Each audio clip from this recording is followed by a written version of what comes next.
Welcome to the Plant Trainers Podcast, where we're helping people improve their quality of life through nutrition and fitness.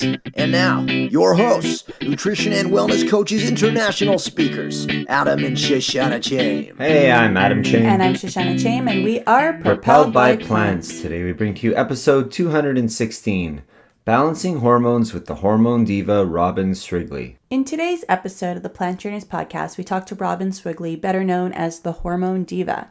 Now, before you judge, we did talk about hormone issues affecting both men and women.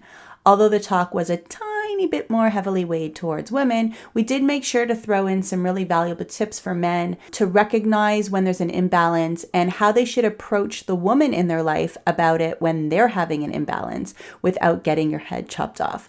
By the end of this show, you'll understand what hormones are, how they help the body, what can help if they're not at their peak, and ways to balance them starting right now at home. Robyn Srigley is the Hormone Diva. She's a holistic nutritionist and women's health and nutrition coach. Robyn's own journey with Polycystic Ovarian Syndrome, PCOS, jumpstarted her passion for helping women replace their anxieties with joy to open possibilities in their lives and break free from hormonal imbalances. Robyn runs a successful one-on-one coaching and online program practice where she uses diet, movement, botanicals, and a self-love lifestyle to transform the lives of women with PCOS, endometriosis, PMS, painful periods, and so much more. Today we want to encourage you to be an advocate and help others. We know how many of you are actually enjoying the show because you are making changes in your life and you're getting inspiration and you're getting information. And the reason we know this is because we're getting emails and Facebook messages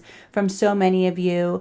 Our clients were listeners before contacting us, and they wanted help improving their quality of life through nutrition and fitness so that they could start training for life. Yeah, hashtag training for life. Hashtag That's what I've been life. adding. So anyway, here are 2 ways that you can help others with their personal journeys. And number 1 is to just share this podcast with 2 people, 2 friends, family, colleagues, who you think would be interested or could benefit from the Plant Trainers podcast. So when you're done doing that, the second thing you could do, if you have the time, of course, is to give us a rating and review on Apple Podcasts. This helps others know how much you love our show, and it also plays around with the algorithms that makes the show pop up for new listeners. We'd love for you to feel good about sharing important information with other people, and we really would love for you to take the time to help us out in that way.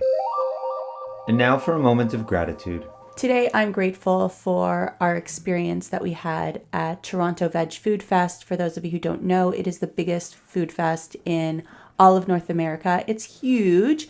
And yes, I'm so grateful that I got a chance to talk. I'm so grateful that I mediated a round table with so many other great like-minded women. However, what I'm really grateful are those little conversations that I had after with people, finding them during the day or the next day, and the conversations that I'm having still because people like Sandra, who found me on Instagram and is now listening to the podcast, and Tom, who's in Healthy Plant-Based Families now, and Mira, who's reached out on a personal level. So I'm grateful for all of those small connections that I've made. I'm honestly blown away. I mean, this past weekend at the Toronto Veg Food Fest, it was amazing. I mean, I had my talk scheduled and I could not believe that my room was packed. And there were so many people there to hear me speak about my story, and they were turning people away. Like, I couldn't believe it. I was so blown away just that people wanted to spend the time to hear my story, spend some time with me, and I just really appreciated that. Thank you, Emily, for setting us up at the Veg Food Fest. And if you're listening and you're connected to some kind of conference or health fest or veg food fest, or if you work with a company that brings in speakers, or if you're at a school and you want us to come in and share our story, man, we'd be so grateful to do that too. So it's been an awesome week following up from that. It's been, I still think about it every day and connect with people daily that were at the weekend. It's just amazing. I'm still blown away. So this is coming out on September the 15th on Friday. Tomorrow. Yeah, tomorrow. So if you live in LA and you can make it to the California Veg Fest, then come and find me there. I'll be there all weekend. The Hormone Diva, Robyn Srigley. Welcome so much to the Plant Trainers Podcast. Thanks so much for having me. I'm so pumped to chat with you guys today. Before we begin, as you know, as a listener of the show, do you have a moment of gratitude that you'd like to share with us?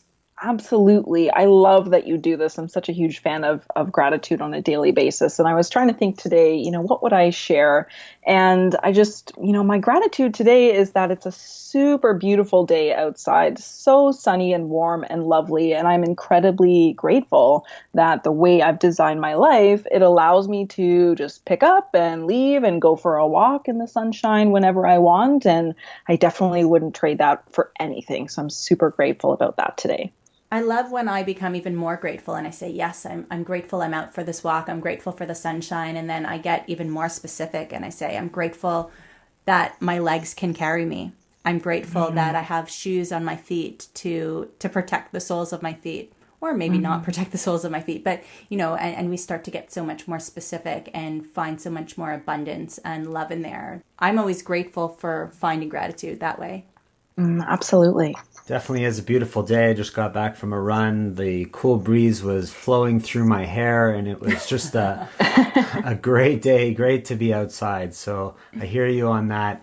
Today we're going to be talking a lot about hormones, and before we get deep into it, maybe you could tell our listeners what really the purpose of hormones are in our bodies. Yeah, absolutely. And I think this is important to talk about too, just because not a lot of people realize how many hormones that we have and how much of a big deal they are in the body. So simply, hormones are just, chemical regulators in the body. They influence the way that our bodies grow and develop. And there are so many different hormones. We're not talking about just ovaries and estrogen here. We have hormones that are created in all different glands of our bodies to regulate and bring messages to all different types of things in our body, not just our reproductive status. So I think this is a really fun conversation to kind of get into what those differences are. And so it's not just estrogen, it's not just testosterone. And I guess today, is it going to be directed towards females, or are we going to talk about testosterone hormones in men as well? We can certainly talk about that a little bit. I think mostly we'll be chatting about females today, but even in women, we have testosterone too, and men have estrogen. We all have kind of the same. It's just in different ratios and different balances in order for our bodies to function. So I don't want the men to shut down, because there will be important information that you're going to share that will probably help men understand women a little bit better. And also, some men might be having hormonal issues, I would assume, right? Absolutely. Men can have hormonal issues too. And if we're talking about, reproductive hormone issues, they can have too little or too much testosterone. If we're talking about other hormones like insulin, for example, which is our blood sugar regulating hormone, both men and women can experience imbalances in this particular hormone causing issues. So there's lots of different ways that men's hormones will cause them to experience symptoms as well. So before we move on to the more specifics of the women, let's look at some of those symptoms that men might see and what might be a red flag for them to realize I might have a hormonal issue going on right now, something that I need to look into and get help with.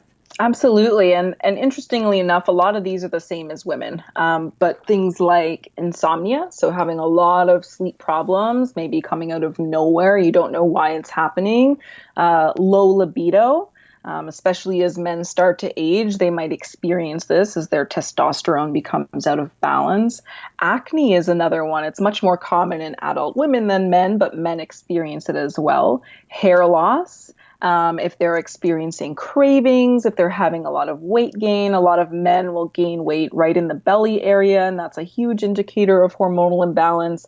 If they're experiencing low tolerance for stress, so they really just can't take another thing on top of their already hugely busy lifestyle. They're feeling wired and tired. These are kind of the main ones that are going to be dealing with men. Women will experience the same things as well, but then they'll also have some menstrual type symptoms. So if we are looking at women looking at men or men looking at women and saying you have a hormonal problem because they're moody all the time, it might just be a psychological problem. It might be a mood problem. It might be a happiness problem. It's not necessarily a hormonal problem. We tend to look at hormones in terms of, oh, she's got raging hormones and she's all crazy. There's more than just fertility and there's more than just acting crazy. Yes, absolutely. So let's look more into women's hormones now. I mean, you kind of explained that men and women are going to have the same symptoms. What are some of the other less common symptoms that we might see in women that might come up? Different foods that they eat. What might they crave? Cravings are a big one, that's for sure. And men and women both can experience cravings in relation to hormonal imbalance. But typically what you'll find is that you're craving sweets or carbs and also maybe craving salty foods as well. Those are kind of the big ones. Usually the sweet and carb cravings have to do with insulin and blood sugar. And generally speaking, the salty cravings are going to have to do with your adrenal glands, which are your stress glands.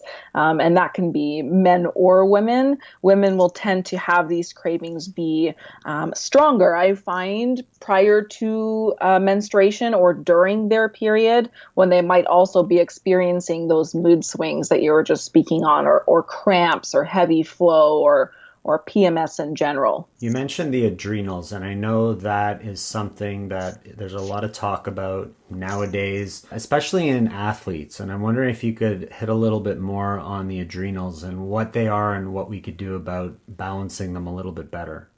Yeah, absolutely. And the adrenals play a huge factor in many different types of imbalances in the body, not just how you're able to react or not react to stress, but they can influence your digestion, your immune system, your reproductive ability, so many different things. So your adrenal glands simply you have two of them. They're very, very tiny. They're like little hats, one on top of each kidney, men and women both. And they regulate many things in our body, from our sleep-wake cycle to how we manage and react to stress. And part of that is creating and releasing stress hormones. Cortisol is one. It's a very well-known one for the most part. And that's a big piece in how we feel when we're under stress. Our body will release cortisol to help us either fight or flee from a perceived threat to our life. But typically, in the 21st century, we really don't have those life-threatening situations. And our stress instead is financial. It's family stress. It's the long commute into work. It's all of these things. It's an overbearing boss. Whatever it is, it's stress. And our body can't tell the difference between a life-threatening stress, like running away from a lion who's chasing you, for example, versus these little chronic everyday stresses. And so constantly your adrenals are churning out hormones like cortisol. And when this happens over a long period of time, your adrenals can actually become fatigued. And so there's this term adrenal fatigue or adrenal insufficiency going around. And basically this means that your body hasn't been functioning well for a while. You've been super stressed, whether you realize it or not, and your adrenals aren't able to keep up with the demand anymore for stress hormones.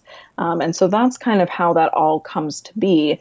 But a really important part when it comes to trying to balance your adrenals, of course, is going to be stress management.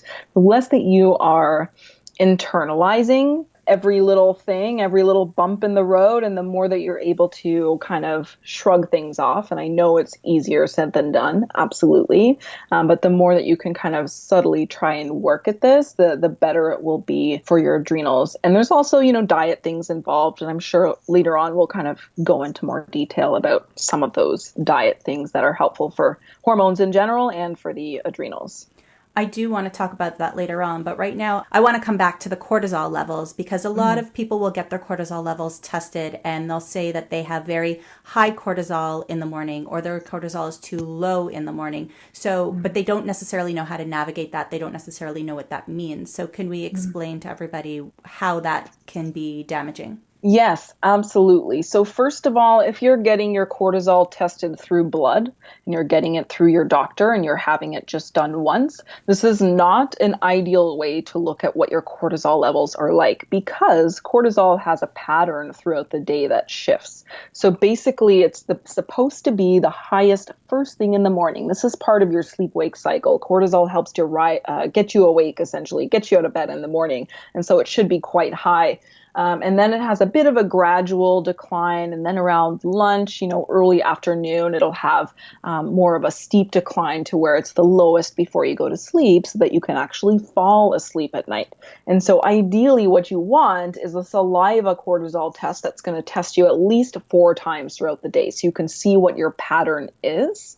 A lot of people who are under this long-term stress that I'm talking about will often find that either their cortisol is too low everywhere most of the time when they do this testing, or they'll find that they have kind of a reverse pattern where it's too low in the morning. So these are people who are super sluggish. They need to have 10 coffees in the morning just to get going.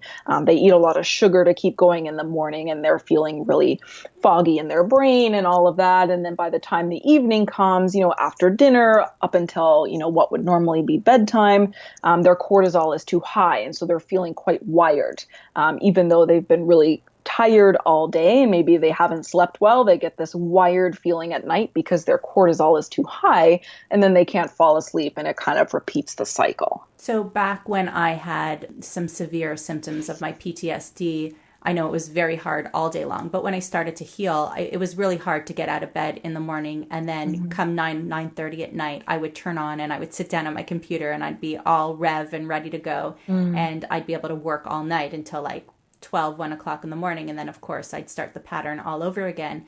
And now here we are where mornings, I don't think anybody jumps out of bed in the morning, but, I get up with my alarm in the morning, I'm there, and by 10 o'clock at night, I'm ready for bed. And I've totally taken a different pattern since dealing with stress, since, getting more into meditation, understanding what kind of exercise my body is asking for at this time, and of course, changes in my eating patterns. So I definitely see what you're talking about, and I could relate to that as well. If somebody's experiencing chronic fatigue, is that part of hormones as well, do you think? Or how would you distinguish? Absolutely. And there are many different hormonal causes of fatigue, from adrenal problems and cortisol issues like we've been talking about. Fatigue is a huge part of adrenal fatigue, hence adrenal fatigue. And also thyroid can be involved in creating constant fatigue. Or if you're a female and your hormones like estrogen and progesterone are not right in the right ratios at the right time, you can feel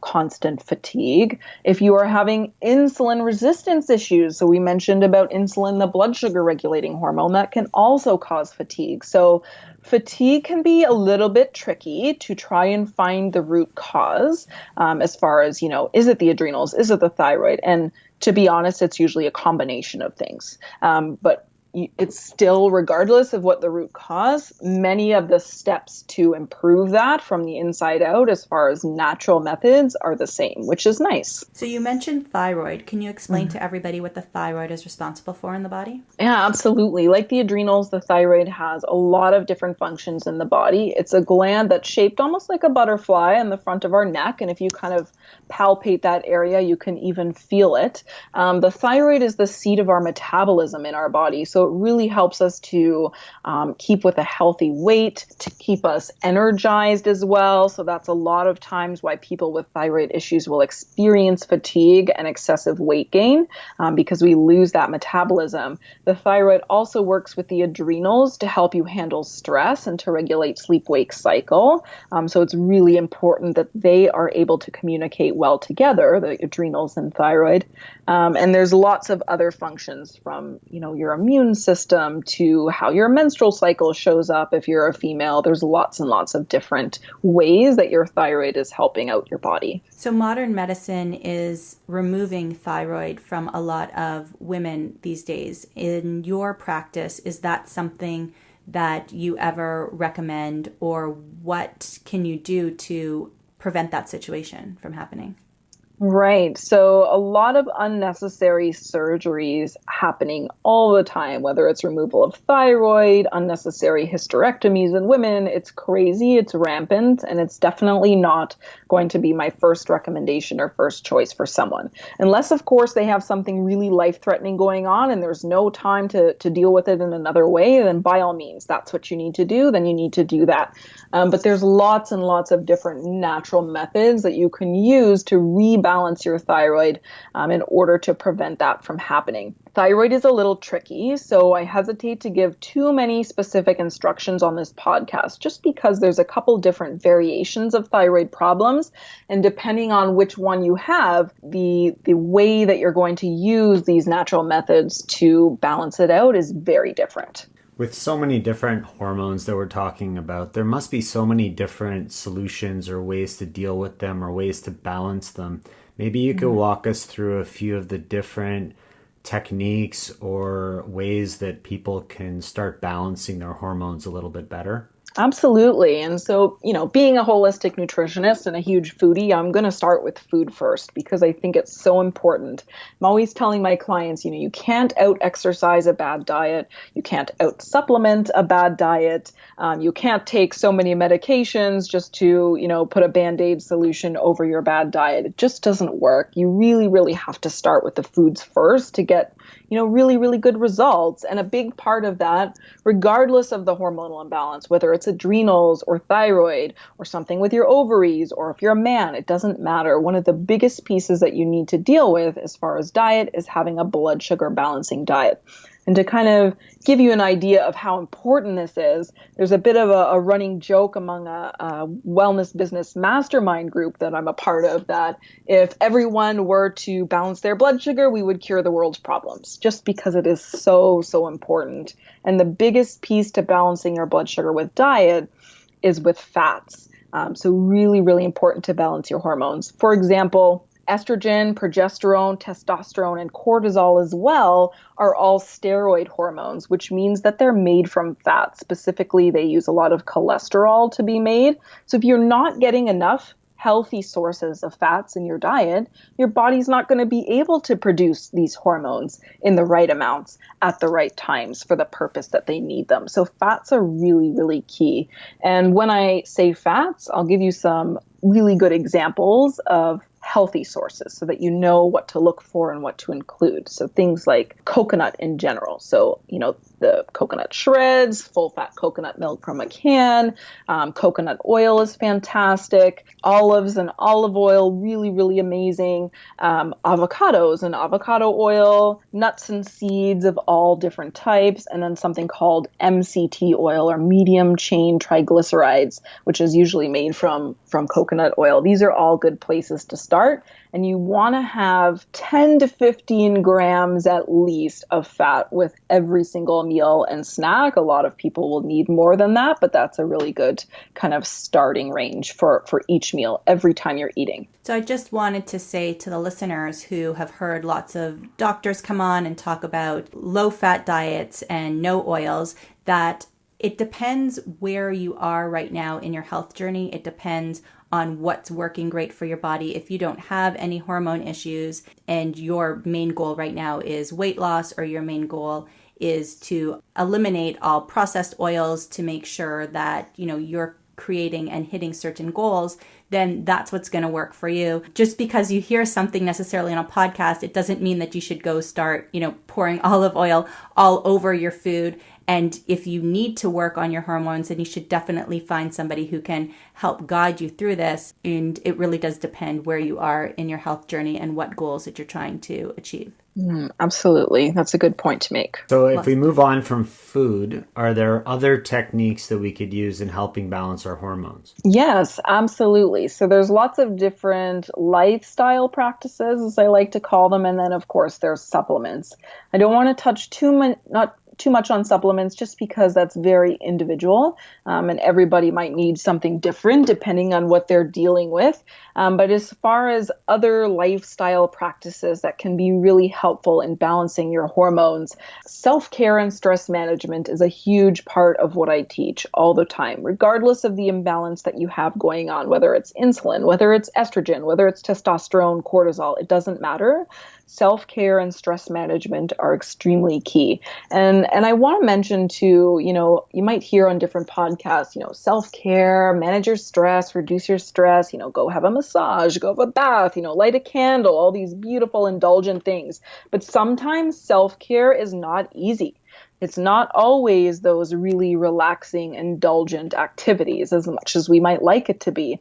Self-care can also be, taking yourself to a yoga studio, even though it's dark and it's snowing out and it's cold and it's winter and you don't want to go and it sucks, but you still need to bring yourself there. Same thing with, prepping for your meals. Yeah, it takes a little bit of time. You're doing some meal planning and meal prepping on the weekend, and maybe you'd rather be doing something else, but you're going to feel better if you do it. So I think I want to just make that distinction there. But to give some other examples, and self-care can... I'm going to jump in there. When you look at getting your nails done or getting your hair done, and you look at the long-term effects of that in terms of self-care, if you're a model and you need to get your hair done, fine. In terms of your paycheck, it's going to be long-term. But in terms of your self-care, it's very short-lived. But in terms of preparing your meal and making sure that you have a good enough meal, in terms of turning out the lights early and getting to bed early, in terms of taking a nap in the middle of the day if that's what you need,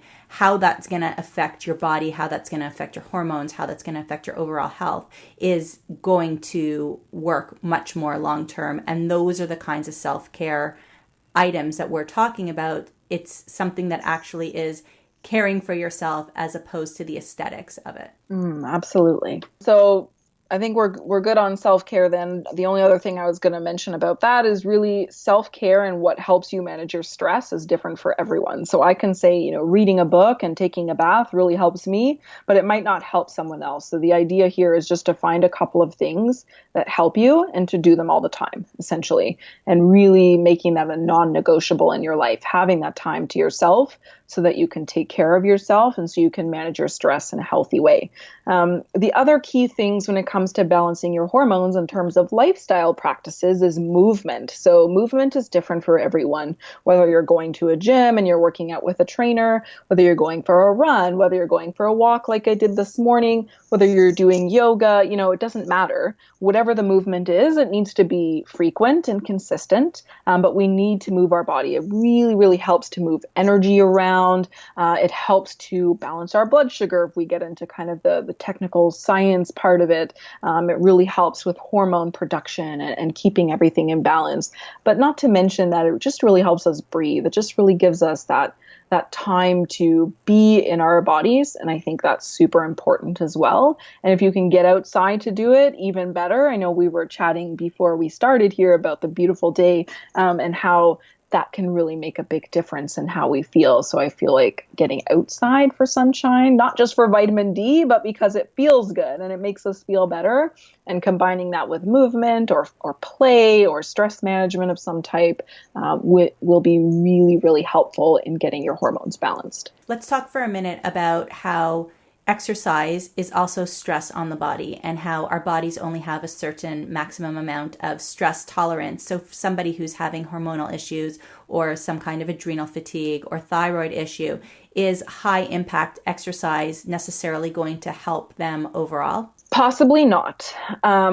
And because certain types of exercise, like long distance running, like spin classes, like those crazy boot camp fitness classes that a lot of women, at least in my community, are attending, might not be the best idea, especially if you're dealing with quite severe hormonal imbalances where, for example, you're fatigued all the time, or whether you're having extremely heavy menstrual flow. Like I had a client who bled for 60 days straight, for example. Like these are quite extreme, and using intense or long bouts of exercise can actually put your body into a state of higher stress, because it will create more cortisol in your body when you do these things. It's a fact, absolutely. And so those kind of people, instead of jumping into the gym and trying to lift a whole bunch of weights, or go for an hour-long run or whatever, they need to be thinking about mindful movement instead. So things like yoga,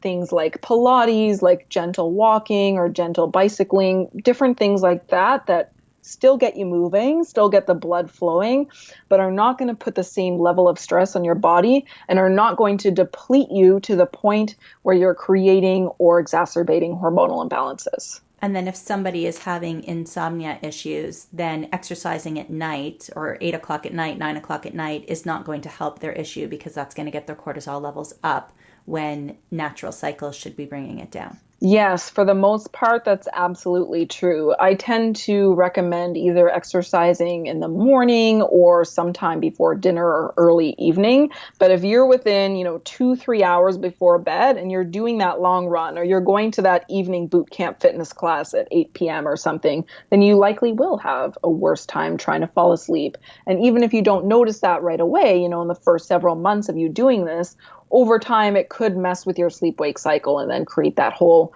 wired and tired thing that we chatted about earlier. So we have nutrition, we have self-care and stress management, we have movement. Is there anything else? There's always different layers to this. And so the only other thing that I would mention that's really key here is to empower yourself with some answers or some knowledge. And so this might come from results of blood tests, because you can get a lot more specific as far as what lifestyle practices, what specific foods, what movement you need to be doing in order to help yourself feel better. And sometimes doctors don't give us the answers or don't give us the tests that we want. So of course, enlisting the help of a qualified alternative medicine practitioner is going to be really helpful as well. Someone who can guide you through understanding what is going on in your body and then sharing with you what you can actually do to begin kind of reversing your symptoms. So if a man or a woman were to recognize that their spouse or partner or friend is having hormonal issues, how do you recommend that they approach them and talk to them about it without setting off those emotional raging hormones like I was talking about before? Absolutely. This can be extremely tricky. And so if there's men listening to this and they're saying, yeah, I'm pretty sure, my partner or my spouse is dealing with some of this. And, 1 week out of every month, she's just totally going crazy.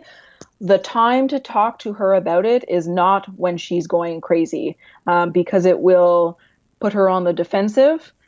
She won't take it the right way, and it will blow up bigger than you really intended. So that's the first thing that I would recommend. And if you are going to talk to someone about what you think might be hormonal issues, wait till a different time when they're not in the thick of that hormonal mood stuff that might be happening, and to really bring it up in a supportive and empathetic way. So for example, you could say something like, I noticed that you're feeling, this symptom, that symptom, whatever. It must really suck to feel this way and not be able to control it. And I was thinking, given what you're experiencing, it might be a hormonal imbalance.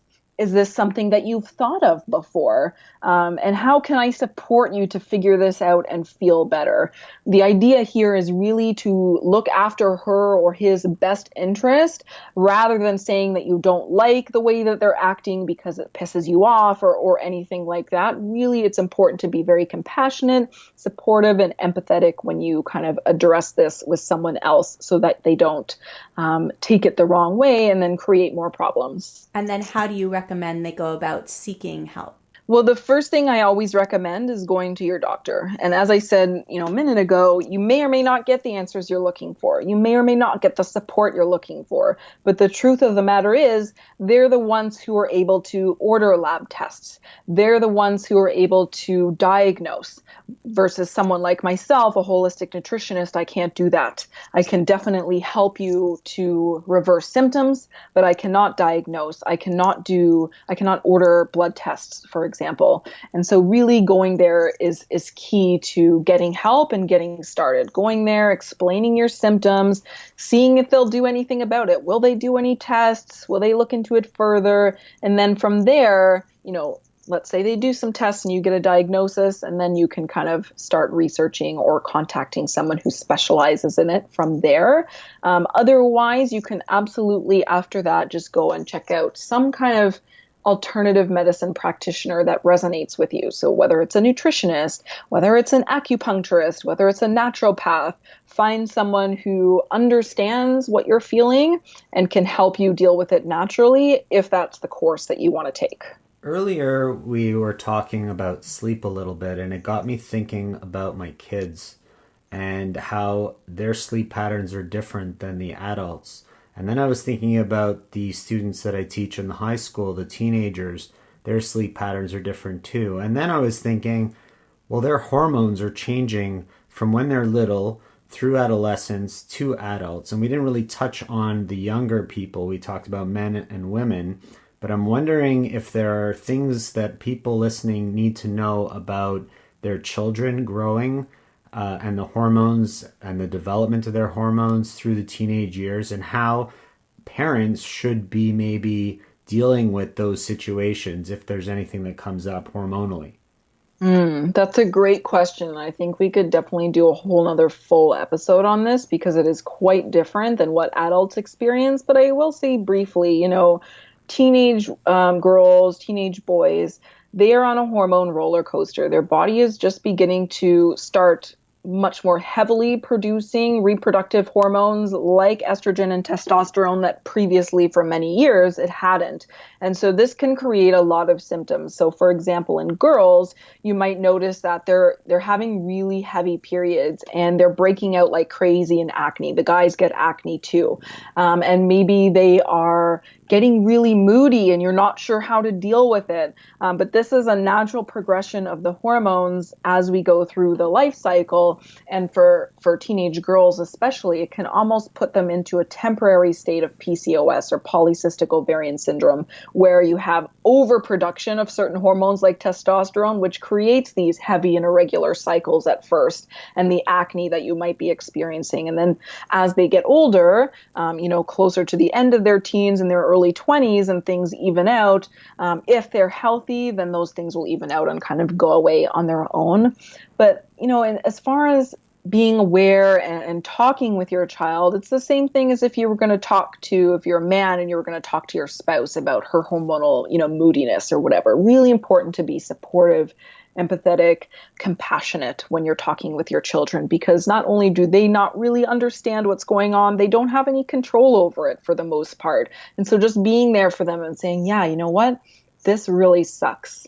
It sucks that you have to deal with this acne or these heavy periods or, this crazy moodiness or different things like that. And then maybe trying to see if there's anything that you can do to support them as far as, making sure that they're bringing a healthy lunch to school or they're getting enough water to drink, or they just have someone that they can go to talk about what they're feeling and how their body is changing, I think is really important as well. So the same way that I talk about nutrition for adults, where if you're experiencing health issues and they're not immediate, they don't require, immediate surgery or anything like that, then we change the diet, then we get you moving, then we look at your overall lifestyle and making diet, number one, and see what goes away over time and then deal with whatever's left. The same for children. I really do believe that if we're feeding them properly and we're teaching them how to deal with their stress and we're making being active and moving part of their life and really giving them a balanced life, not a balanced diet, really giving them a balanced life, then their chances of having to deal with a lot of these hormonal issues later on in life will be decreased. Does that make sense? Absolutely. Yes, absolutely. That's a great point to make. So Robyn, this is very fascinating stuff. And I haven't really talked about hormones, I don't know if ever, but it made me think that we should have asked you this when we started. How did you get into the field of hormones? How did you become the Hormone Diva? Yeah, absolutely. Great question. It's kind of a long story short, essentially, I was really just a foodie growing up and loved to cook. And then as a teenager, I kind of noticed my parents having their own health issues, hypertension, heart attack, stress-related amnesia, on all kinds of medications. And I started to wonder about the connection between what we ate and how we felt. And then I decided to go to nutrition school. And while I was there, I came off birth control and my hormones went haywire. It was almost like I was going through puberty a second time, but in my early 20s, because all the symptoms I had, at 12 and 13 were coming back, like acne. I gained a whole lot of weight. My hair was falling out. My moods were crazy. I was having trouble sleeping. I was growing facial hair. It was just a nightmare. And so about a year later, after a lot of pushing and standing up for myself in doctors' offices, I got a diagnosis of Polycystic Ovarian Syndrome, or PCOS, which is an endocrine disorder that affects, I think, about 1 in 10 women. So it's really quite prevalent. And I knew I didn't want to take any medications. I've never taken a single drug for my PCOS, despite it being offered to me over and over again by my doctors, birth control and other medications like metformin, which helps with insulin problems and is often given to diabetics as well. So I avoided all that. I balanced myself naturally, and I thought, you know what? I really need to share this. There are millions of other women going through PCOS, endometriosis, PMS, painful, heavy, irregular periods, mood problems, weight gain, thyroid, adrenals, all of these things. And I wanted to be able to share with them that there is a natural way. You don't need to take the drugs if you don't want to. And you can, in fact, feel really, really good and reverse most of your symptoms through natural methods. One of my clients who was in a group program had experienced getting her period for the first time in over a year because she has PCOS. And when she told us in the group room, you should have seen everybody else's face, because she was completely excited and over the moon to be getting her period. And everybody else's face was kind of like, oh, like that's not something to be excited about.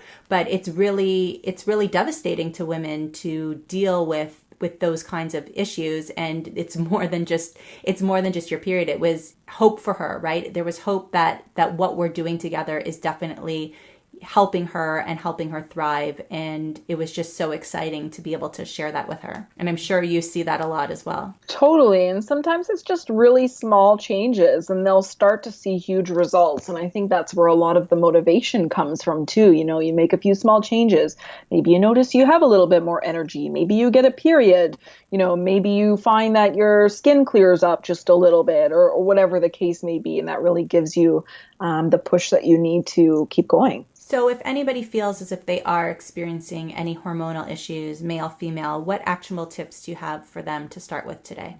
Awesome. I will give a few actionable things, and these are good for men and women. So it doesn't matter what you're dealing with, whether you're a man or a woman, what hormonal imbalance, it doesn't matter. These are the things that you need to do to really get started today to try and feel better. So the first thing, of course, as we talked about, get to your doctor, get some answers if you can, push if you need to, get second opinions. This is your body, this is your choice.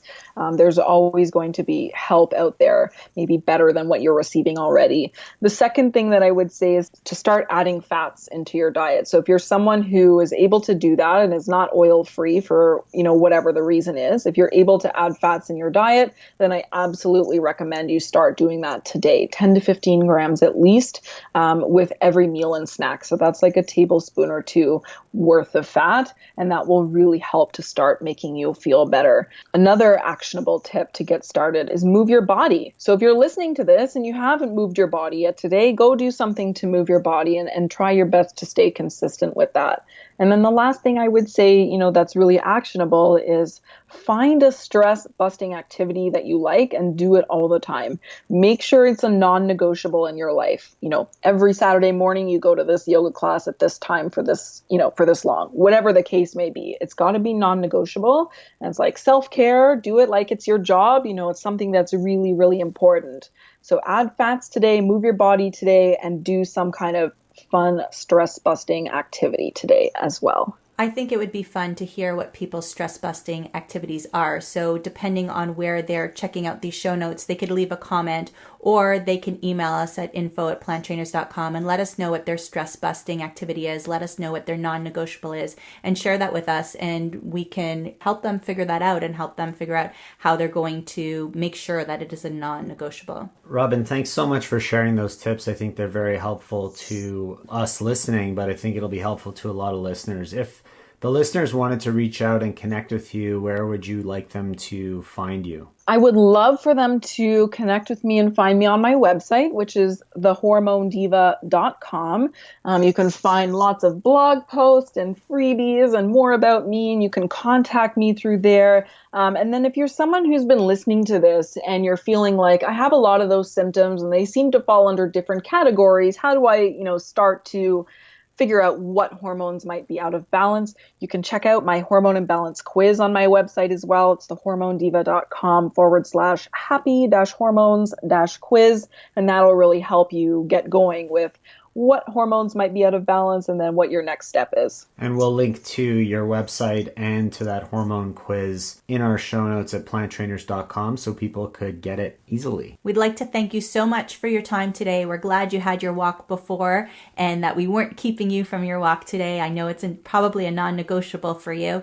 We'd like to thank you so much for what you're putting out there to help support women and how you were able to help support men today too on the podcast. We really appreciate everything that you're doing. Oh, thanks so much, guys. I had a really great time today.